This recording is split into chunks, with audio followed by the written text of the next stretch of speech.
After years of improvement and restructuring, the unofficial mascot of Sony Computer Entertainment made his triumphant return in 2018. The anti-hero star of the God of War series came back better than ever, essentially as a new person overall. And with the latest installment came a massive wave of new fans along with the long-time ones.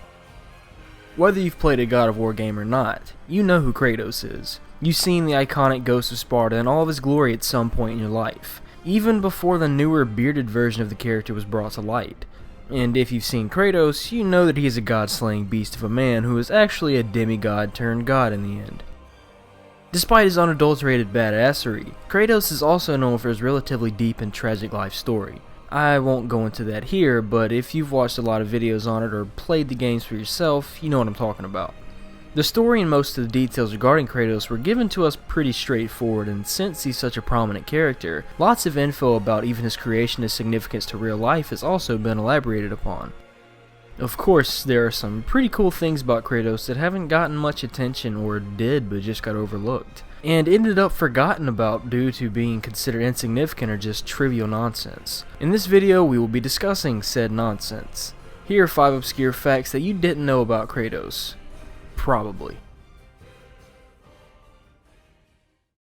The latest God of War game is mainly centered around the dynamic between Kratos and his young son, Atreus. This spawned many memes, specifically my favorite, Dad of Boy. Funny enough, one of the very first design choices for Kratos had him appearing much different, and even involved carrying a baby on his back.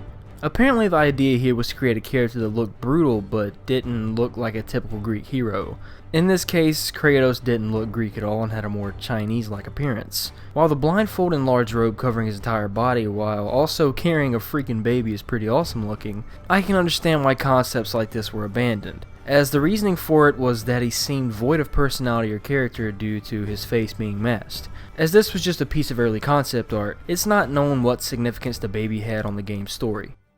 When it comes to his appearance, Kratos is easy to distinguish from any other video game character due to his trademark ashen white skin and blood red full body tattoo. While the ashen skin is Kratos' most defining attribute, the tattoo existed even before that as a tribute to Kratos' thought to be dead younger brother Deimos, whose body was covered by a large birthmark identical to the tattoo in discussion.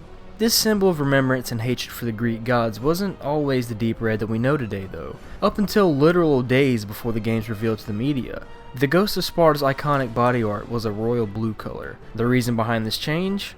Somebody on the first God of War's development team brought up the similarity to the barbarian character from Diablo 2, and so Kratos was given a necessary touch-up. Sometimes happy mistakes are the best mistakes.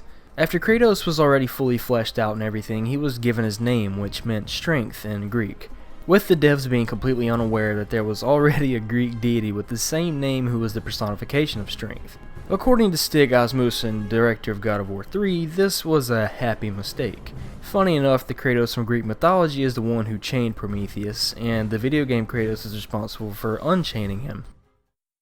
One of the biggest bombshells in the entire God of War series occurred at the end of God of War 2 when Zeus revealed that he was Kratos' father. That really explains how Kratos was able to single-handedly take out the former God of War Ares in the previous game. But if you had beaten the first game on Spartan difficulty, you would have unlocked a little video called A Secret Revealed.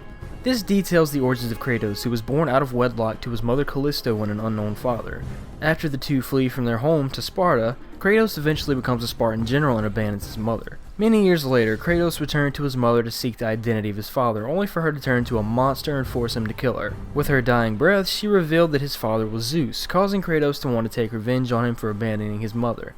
The video in discussion is considered non-canon, but its entirety was recycled for the story of God of War, Ghost of Sparta for the PSP, which takes place between God of War 1 and 2. So, I guess it's like a Schrodinger's cat type of deal?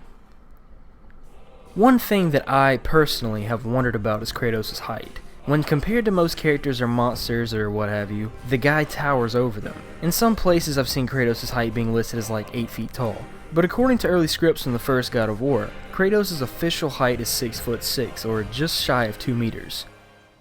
Which of these facts did you know, and which did you not know, or did you know all of them and just want to say something about it? Leave a comment down below. Be sure to like this video if you enjoyed it, and as always, thanks for watching, and until next time.